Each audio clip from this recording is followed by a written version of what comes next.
All right, so some of you have been asking about the Rad Tech blower on the X748.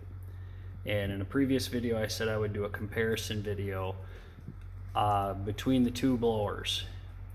Here is my comparison slash update on the mod.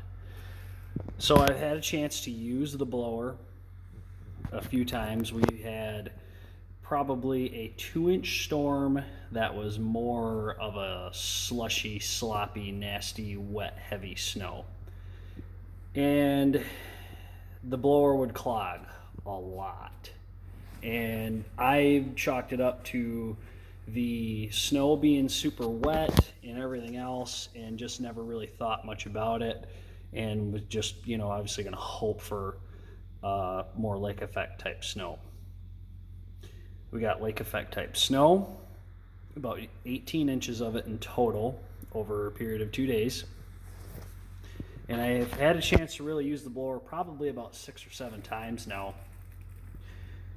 And I was more so less than impressed with the distance the snow was being thrown. The blower was performing beautifully. It was taking everything I was throwing at it and throwing it probably 10 to 12 feet, maybe.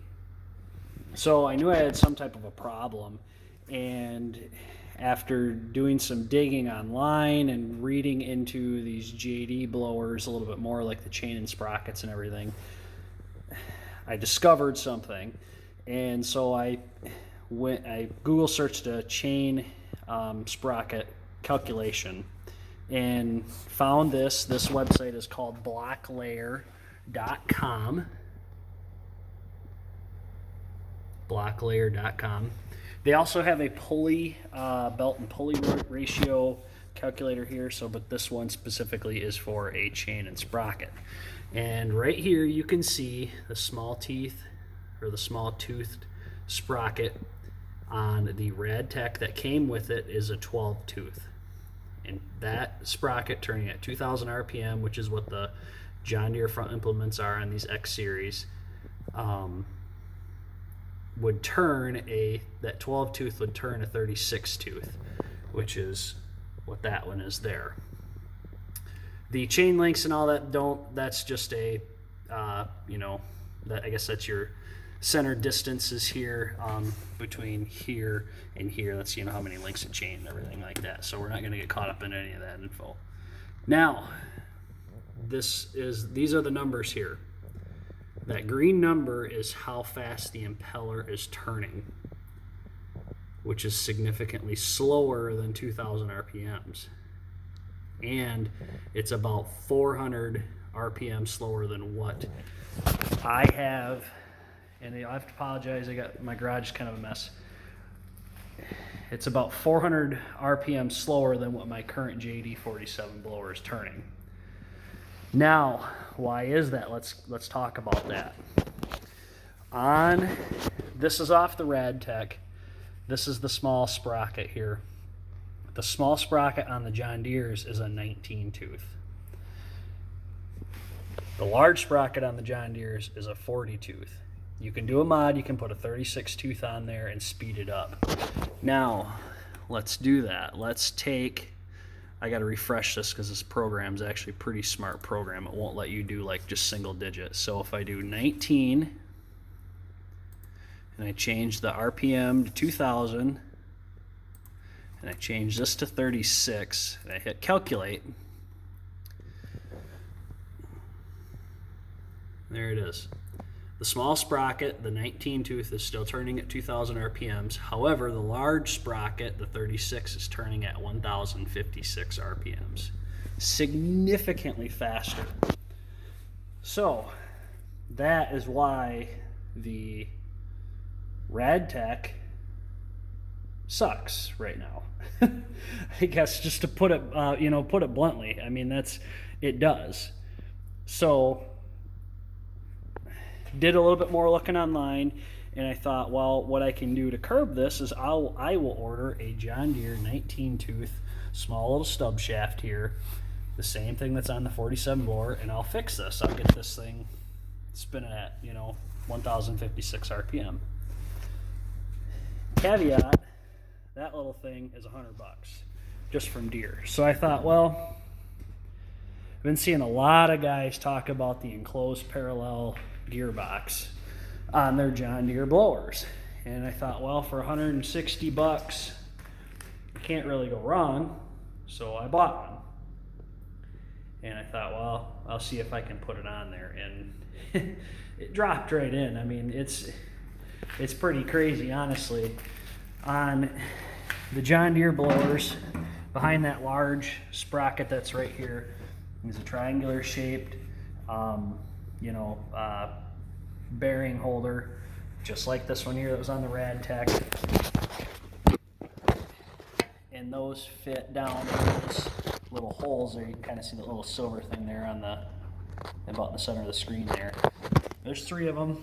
That's what keeps this thing centered on that shaft that goes to the impeller and the auger, so that's all straight. So the only thing I had to do is I cut off my brackets that I had originally welded on here.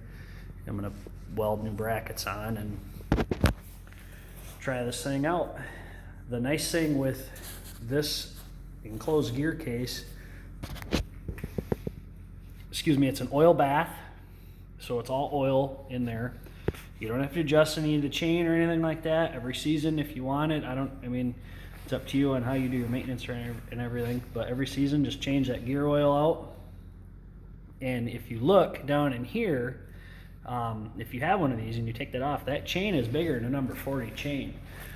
I think it's like a number 50 just from what I could see. I haven't filled that with oil yet, but just from what I can see, it's about a number 50. So the guys that have these rave about them because they say it quiets the blower down significantly, and there's no maintenance.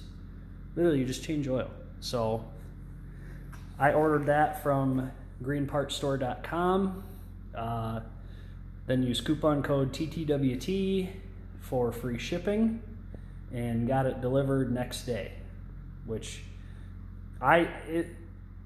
it's great because I was like, oh, well, I can keep my project moving. So, and now it's sunny out. We don't have any snow coming for the next couple days, so I can get this done. But this should significantly improve the distance that the snowblower is throwing snow. And the only thing I don't know is the sprocket ratios inside. I'd like to pull it apart, and I might, I don't know. I would like to at least be able to find new seals. There's a seal here, and an oil seal here, and an oil seal on the back side of this.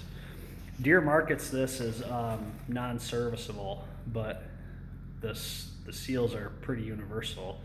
I've been trying to find on these seals, there's all different kinds of numbers.